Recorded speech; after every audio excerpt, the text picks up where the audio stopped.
am Glaucia Rosas, co-founder and director at the EduTech Alliance. In this series of interviews, I am talking with key figures on the international edutech scene to get their perspectives on how schools can really get themselves on track with their education technology. So today we have Adam Selwood with us. Adam is the co-founder and CTO of the Melbourne-based cyber and data protection company, Cynch. Hi, Adam. Hey, Glaucia, how are you? Great, and you? Yeah, pretty good, thank you. So now Cynch was conceived in 2017 to provide what they term as cyber coaching to small businesses of all types in Australia, and now has over 400 happy customers. So we at the EduTech Alliance approached Adam last year to see if they would be willing to customize their solutions to especially support the needs of schools all around the world. We have been working together to help them develop Cynch For Schools, which is now just moving into soft launch, correct? That's it, spot on. So can you explain us how the service Cynch works in general terms and who it's aimed at? Yeah, look, thanks for having me along, Glaucia. Look, Cynch, when we set out, my business partner and I, it was about probably 4 or 5 years ago now, we set out with a mission in mind, and that was to build what we call a cyber fit world. So really making what we call cyber fitness, you could think of it like cyber resilience. It's a little bit of an extension beyond cybersecurity, but making that accessible and something that's achievable for everyone. And when we did that, we set out in the first instance to really focus in on those that really didn't have good answers for how to secure their organizations already. And we found and really focused in on smaller organizations, in particular small businesses. And so in working with small businesses, we explored a whole bunch of the challenges around that problem space and have landed on now what we call our cyber fitness platform, which is an online tool that an organization and primarily the owner of cyber risk within an organization can go on and actually start to manage that risk. And the way that we look at it and approach it is that we start from, and this is just a generic approach that actually can work for any organization, we believe, is start by looking at and understanding what the technologies are that your organization uses and leverages, what's important to them. Think about and understand what risks are present within those technologies. Begin to prioritize each of those things, and then start to figure out, and once you understand what your priorities are, actually start to work through addressing all of that. And so we've built a platform that helps do the heavy lifting on all of that aspect of it. And then we go the extra step of actually translating all of those steps, the thousands of different things, little bits and pieces that you can do to secure your organization. We've translated that into plain language and something that anyone within any organization can begin to adopt. What we've done then is to augment that with what we call, and as Glaucia touched on, cyber coaching. And so we have a team of people who can jump on a call with any organization and coach them through any questions or specific challenges that they're facing, and really help them make sure that they understand the value and why they're doing certain things, and to ensure that they're doing that in a way that's actually managing and addressing the risks that they definitely have. And really importantly, whilst a lot of security solutions will focus on antivirus and those types of things, will focus on preventing problems from happening, the reality is that things will happen. So we also focus on not just the prevention, but making sure that when certain things happen, when there are incidents, that you're prepared for that you can actually address that. And so you need to think of it really holistically, and that's where the resilience aspects of things come in. And that's where we think of it and talk about it as fitness. And lastly, it's really about the people, process, and technology, not just technology. And it's a gradual thing. This is not something that an organization can just pick up overnight, bring in someone and then a week later they're secure and they don't need to think about it again. It's something that you need to work on consistently, very much like your physical fitness. It is something that once a week or when you get an opportunity, however much time you do have, just take those little steps and work through that. Now, so our solution is really to support an organization navigating across all of that, which can be quite complex and overwhelming when you first start out, but really breaking that down and helping to create that path towards cyber fitness, which is really that ongoing outcome that we all aspire towards. Fantastic. I especially like the part where it translates in like plain English the which could be overwhelming to many when it comes So to important. to cybersecurity. So what were the challenges you had to overcome in customizing this service specifically for schools? Yeah, so the service, as I said in the first instance, was built in the first place to support small businesses. But also, as I explained, it's a generic approach. We use a risk approach. And so with that, our approach, we believe, works for organizations of any type and size.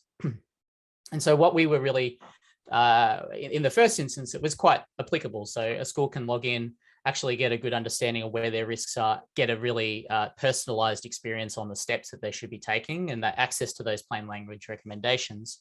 But working with EduTech and working around the school sector, what we've done now is to really extend our awareness of the challenges that schools face and the particular threats and incidents that are likely to occur within the context of a school. And so we looked at that, and we've built and created a tailor-made program specifically for schools that help them to address the actual practical attacks and things that do occur within schools, and those things that we've done the research and identified a quite common place within the education sector. Other aspects of the school ecosystem that we've also looked at. So the schools are quite unique in that they both have challenges in terms of they are an organization, they do operate like a business, but they also have schools students who are in their environment, and they also have a broader community that they need to be aware of. So all of those aspects have been brought into our platform, into this program. Alongside all of that, and particularly within the context of the students, there's the concept of safeguarding. And so we've done some work to ensure that we're covering off that to help school bursars and others within the school ecosystem really ensure that confidentiality and the sensitivity around that information is well managed and handled. And it is a really important and critical aspect of managing cyber risk within the context of a school.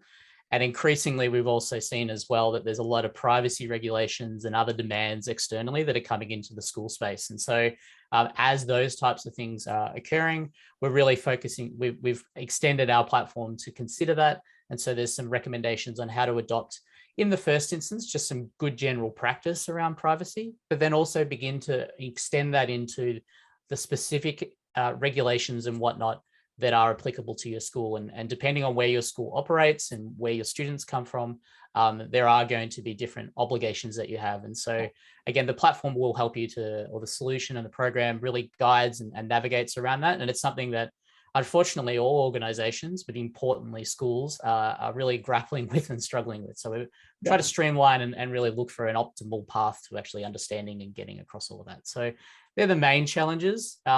Lots of challenges as you go ahead, and we're constantly learning and adapting and evolving. And so as we kind of work with more schools, we'll learn more and things will improve and get even better. As we said, it's a journey, it's a continual thing. It's something we all need to work on constantly. So we really look to partner to help with that. Fantastic. And on that point, most of the schools that we talk to, if not all of them, they are worries about data protection, as well, the understanding where how they're securing their data because of new regulations are in place in different countries. So can you describe to me how Cynch for Schools could improve data protection / cyber risks position of a school? Yeah, we again, like just generally speaking, when you think about managing cyber risk within an organization, it has to start with an individual. It always starts with one person.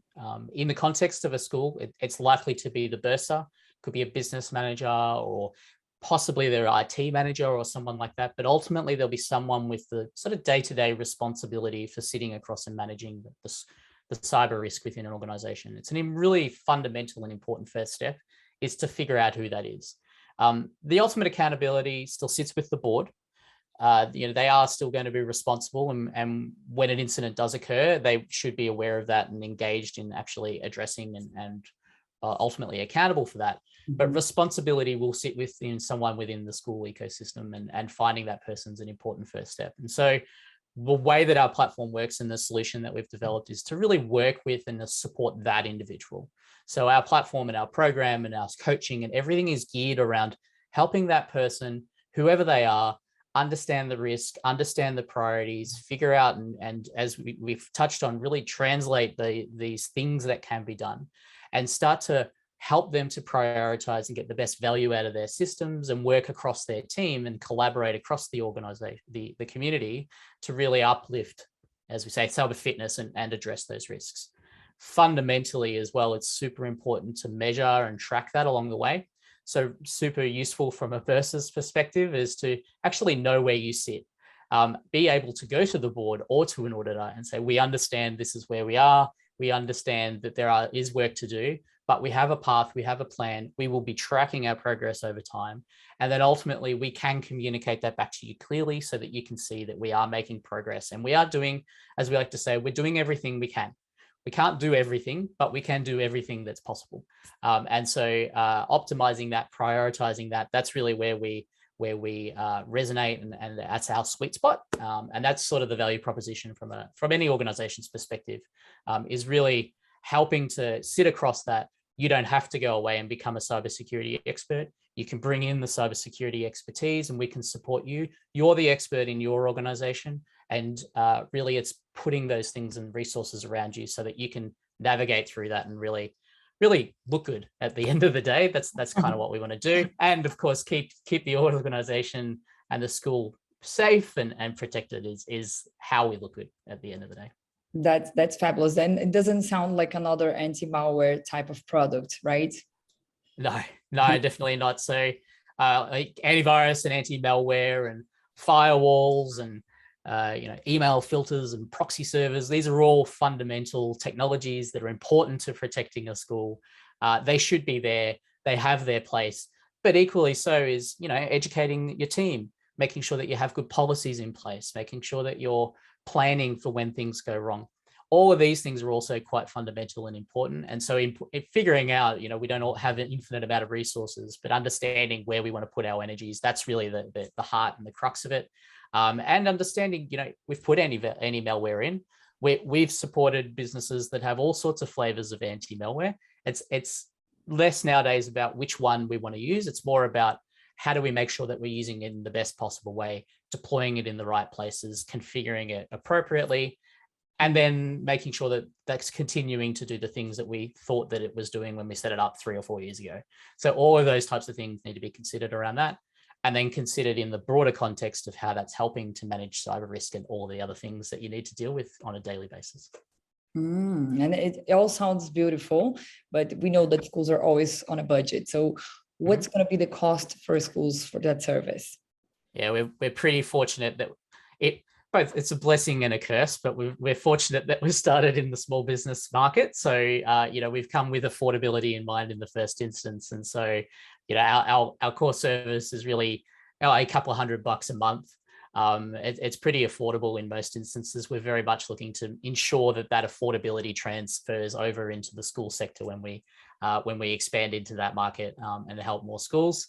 And so, for a couple of $100 a month, you essentially not only getting a platform to help you look good, but you're also getting access to that expertise. And, it's quite expensive. So I don't know if anyone's been out in the market, but trying to get a cybersecurity professional to help you nowadays, quite an expensive undertaking. So, think of it, if nothing else, like a on-tap virtual cyber information security officer.